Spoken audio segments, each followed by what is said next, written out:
Hello and welcome all of you to my YouTube channel Animals and Pets with Partha. Today I am going to introduce you to Mr. Abhai Kaul. Mr. Abhai Kaul, sent me a friend request on FB, and since I already have about 5,000 friends on FB, so there are plenty of waiting lists, that I need to confirm. But I wish I can confirm every one of them. But since there's a limitation that you can only have 5,000 in one account, so I have to wait for to create a space, and then I choose from hundreds, maybe thousands of people who actually has been. I'm grateful that they have approached me to be included in my friends list, and so the moment I sort of confirmed my Mr. Abhai Kaul's friend request, I promptly got a message on my messenger, and he says, "I'm sure you don't remember me, but I showed my GSD female in India under you back 18 years back." Well, I was surprised. Then he writes, "Thank you for your honest and fair judgment." That I'm really honored. I'm really a man has remembered me to not only send me a friend request, but once he became my friend on Facebook, he sort of expressed his whatever little good words that he had for me over these years has been so it's really my honor. Mr. Abhai Kaul, he lives in of course he went away to Virginia in search of greener pastures in the USA, and he lives in the countryside with his fantastic German Shepherds. He has working German Shepherds.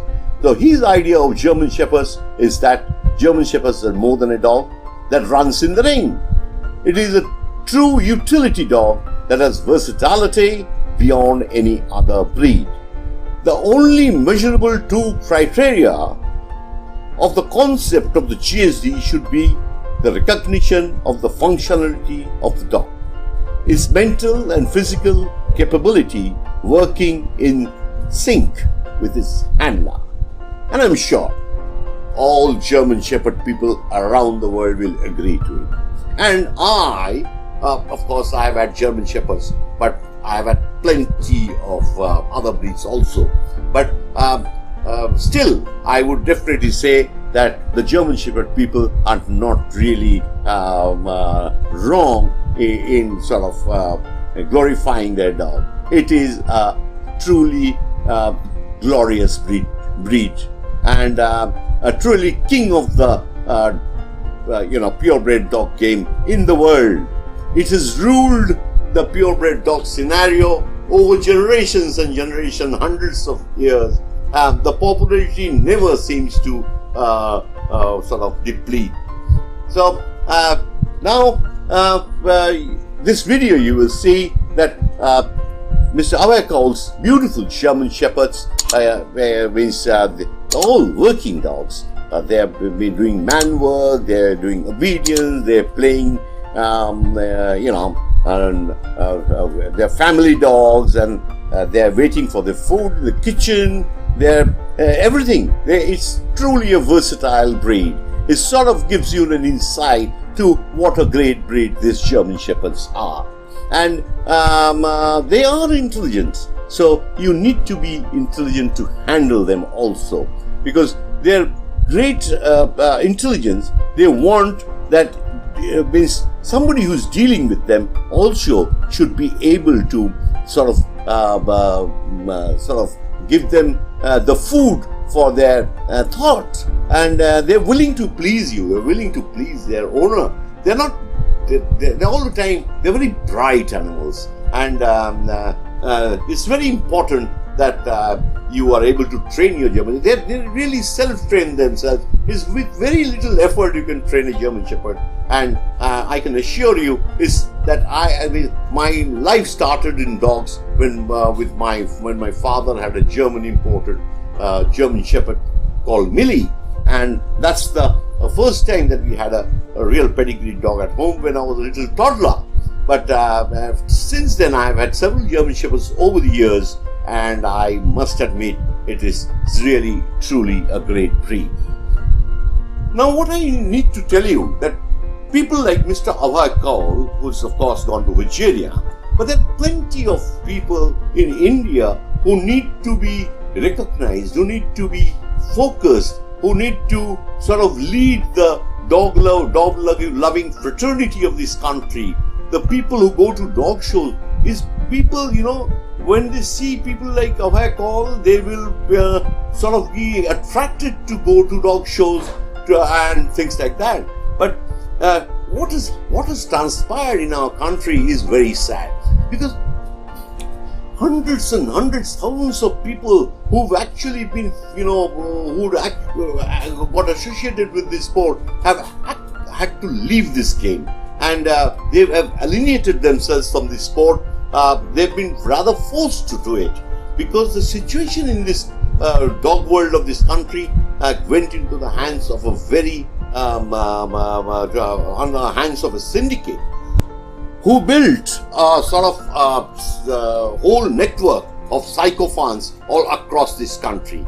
And they have been only concentrating on bringing in people who are willing to pay and sponsor and win dog shows. They've been bringing in dogs, maybe some of them are good dogs, but definitely they cannot continuously be winning unless they pay for it. So everybody understand that if you have to win, you have to pay. So in the bargain, what has happened is the genuine dog lovers who work on their dogs, who breed their dogs, who came to this fancy to enjoy the sport and be a part of it and do positive contribution to the upliftment of this sport and the purebred dog world of this country, have had to leave.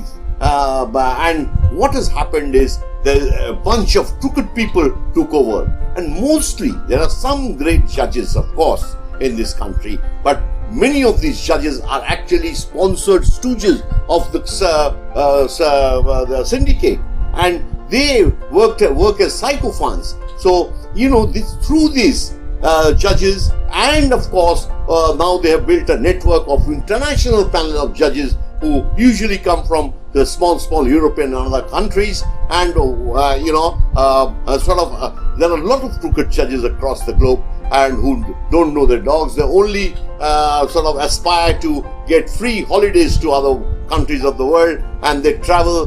They want to travel first class, go enjoy and have a holiday, and in the bargain, they are willing to put up any dogs that they are told to put up.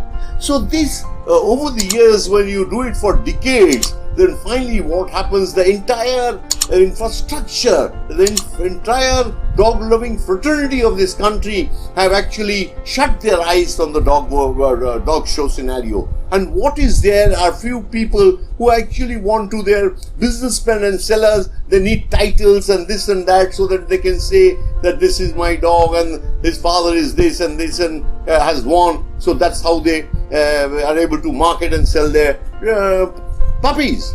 So all this, and of course the percentage must go to the syndicate.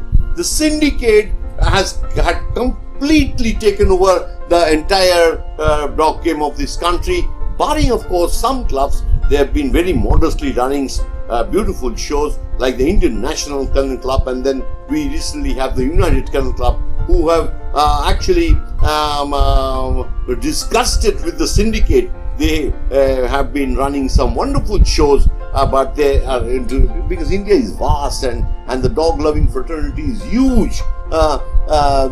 These clubs are very functional, and they have a lot of reputation for themselves. Sort of INKC runs in Mumbai and Ahmedabad and all other places. Earlier, of course, they were in Calcutta also, but not anymore, because it all stopped when Mr. Dilip Bose of Calcutta, who ran the INKC show, which was a glamorous show in those days when I was a little child. After he passed away, of course, there was nobody to take over the mantle. But then I would suggest that time has come that we must cleanse this game. We must get rid of this syndicate once for all and his stooges, and bring back the original, the genuine dog lovers in this in this dog world of ours. Our dog world, I can tell you, is easily can be the biggest dog game country in the whole of Asia, and if not one of the biggest in the world, because it has so much of potential, so much of people involved in the dogs. They are breeding dogs, but without knowledge they are breeding bad dogs. Not that everybody wants to breed only pet quality dogs. They all aspire to breed great dogs. But how do they go about it? Who is going to tell them? If there is somebody sitting there, the custodian is sitting there only expecting people to pay him money and bottles of scotch and jewelry and things like that. You cannot, what can they do? They're breeding a lot of dogs. And I'm sure if they can be channelized, and if they can be given proper information and proper help and guidance, and they would definitely breed show dogs in times to come. So I would appeal that please do some research, do some learning, and breed quality dogs. Just not increase the population of the dogs and just not, it's just selling and buying and selling is not the whole idea. We need to really uplift the dog world, and we need to breed quality, because already we have been overbreeding on our dogs, and the result is that every nook and corner there are pet shops and there are cages, and where there are plenty of puppies that are advertised and for sale. So anyway, I hope the future of Indian dog game of course must change, and change for the better. With these words, and thank you Mr. Abhai Kaul, who allowed me all these beautiful pictures, photographs, videos of his gorgeous dogs, so that I could do this episode and introducing him to the dog world of India. He was a part of the Indian dog world when he left India some 17-18 years back, and now he's in Virginia, and of course with his interest at that time when in India, he was into German Shepherds, and is usually people who have once been involved with this great breed do not want to go into any other breed because they don't feel that any other breed is equal to the equal to the German Shepherds. Bye for now, and thank you, and we'll be back for my next episode shortly. Please do subscribe to my channel, press the bell button, and of course like and share it among animal loving fraternity of this country. I will be bringing in more and more videos, and of course I will be introducing to you real dog lovers across the globe. Some will be Indian, others will be from other countries, but they will be interesting personalities that I will bring forward to you and introduce them. Thank you. Bye-bye.